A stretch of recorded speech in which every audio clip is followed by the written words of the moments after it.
સફાઈ કરાવો નહીંતર બીમાર પડીશું ને મરી જશું। રૂપિયા ન હોય છતાં ટેક્સ ભરીએ, સુવિધા કેમ નથી આપતા?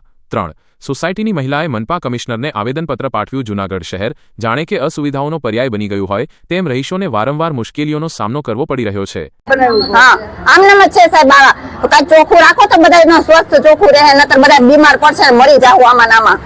એક તો વરસાદ પડ્યો નથી, તા અમારે કચકાન થઈ ગઈ છે, અમારે છોકરાને વેન નથી આવતી, અમારે બાજુમાં મૂકવા જવા પડે છોકરાને, છોકરા અમારે રમી નથી શકતા, ગટરનું ઢાંકણું ખુલ્લું છે તો અમને જમવા બેસીએ ને તો અમારે જમતું ઊભું થઈ જવું પડે। ભાઈ અમને સફાઈ વેરો આપો, ત્યાં ચોખ્ખું રાખો, અમે અમારી એટલી માંગ છે, નતર હવે ઉગ્ર હવે વધારે થાય આમાં। હું શિવમ પાર્ક 1 માં રહું છું, છેલ્લા 10 વર્ષથી રહું છું ને મારા 11મું વર્ષ ચાલે છે। હું જ્યાંથી રહેવા આવી ત્યાંથી નગરપાલિકાની એકેય સુવિધા મેં જોઈ નથી।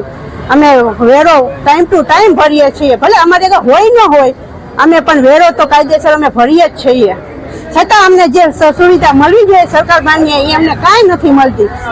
ક્યારેક કરોડો રૂપિયાનો ભ્રષ્ટાચાર તો ક્યારેક ખરાબ રોડ રસ્તા, ખુલ્લી ગટરો અને સફાઈના મુદ્દે સ્થાનિક રહીશોએ તંત્ર સામે મોરચો માંડવો પડે છે। જૂનાગઢની જનતા નિયમિત અને સમયસર તમામ ટેક્સ ભરે છે, પરંતુ મહાનગરપાલિકા દ્વારા તેમને બદલામાં કોઈપણ પ્રકારની પાયાની સુવિધા આપવામાં આવતી નથી તેવા ગંભીર આક્ષેપો થઈ રહ્યા છે।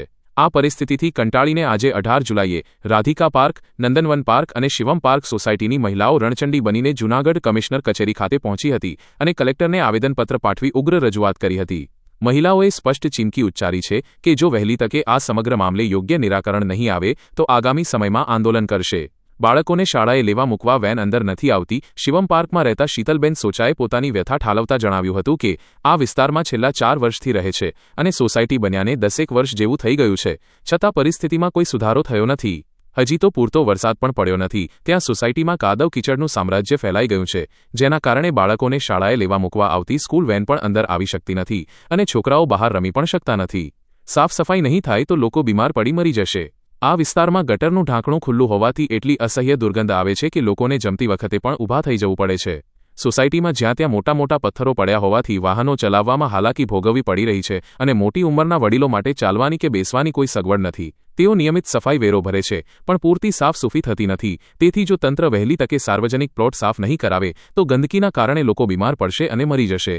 માન્ય કોઈપણ સુવિધા સોસાયટીને મળતી નથી। બીજી તરફ શિવમ પાર્ક 1 માં રહેતા દક્ષાબેન ગોસ્વામીએ તંત્ર પર પ્રહારો કરતા જણાવ્યું હતું કે તેઓ છેલ્લા 10 વર્ષથી અહીં રહે છે, પરંતુ જ્યારથી આવ્યા છે ત્યારથી આજ દિન સુધી નગરપાલિકાની એક પણ પ્રાથમિક સુવિધા તેમણે જોઈ નથી।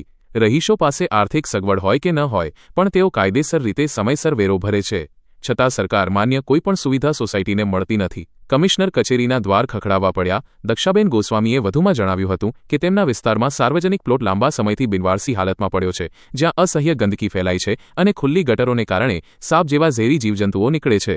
આવા વાતાવરણમાં રમવા જતા બાળકોને કોઈ જીવજંતુ કરડી જાય અને કોઈ અણબનાવ બને તો તેની જવાબદારી કોણ લેશે તેવો સવાલ તેમણે ઉઠાવ્યો છે। મનપા તંત્રમાં વારંવાર રજૂઆત કરવા છતાં અધિકારીઓ માત્ર શાંતિ રાખવાનું કહીને વાત ટાળી દે છે, જેથી કંટાળીને આજે તેમણે કમિશનર કચેરીના દ્વાર ખખડાવવા પડ્યા છે અને જો હવે યોગ્ય પગલાં નહીં લેવાય તો તેઓ આંદોલનનો માર્ગ અપનાવશે। આ જ સોસાયટીના અન્ય એક મહિલા હેતલબેન ગોસ્વામીએ જણાવ્યું હતું કે તેઓ છેલ્લા 5 વર્ષથી અહીં રહે છે અને તેમની સોસાયટીની બિલકુલ બાજુમાં આવેલી ગટર સંપૂર્ણપણે ખુલ્લી હાલતમાં છે।